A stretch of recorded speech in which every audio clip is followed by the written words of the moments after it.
Civil code की भी बनाना है।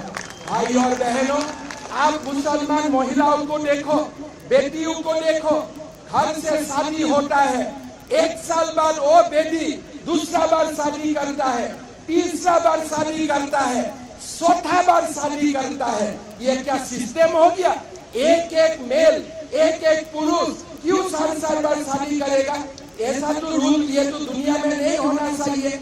इसीलिए हमें यूनिफॉर्म सिविल कोड भी लाना है और मुसलमान व्यक्ति 7 बार शादी करने का जो सिस्टम है इसको बंद करना है।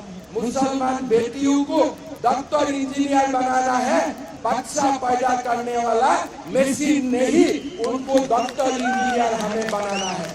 इसलिए भाइयों और बहनों, कर्नाटक बीजेपी ने बोला है कि कर्नाटक में बीजेपी सरकार आने से यूनिफॉर्म सिविल कोड के लिए काम किया जाएगा। मैं कर्नाटक बीजेपी को धन्यवाद देता हूँ। इस बार कर्नाटक बीजेपी ने बहुत अच्छा मैनिफेस्टो दिया है कि साल में 3 गैस सिलेंडर फ्री देगा, नंदिनी दूध हर घर में पहुंचाएगा और हमारे मैनिफेस्टो में ये भी बोला गया है कि हर टाउन और सिटी का हर वार्ड में अटल जी का नाम में कैंटीन बनेगा, जहां लोग कम ही दाम में कंसेशन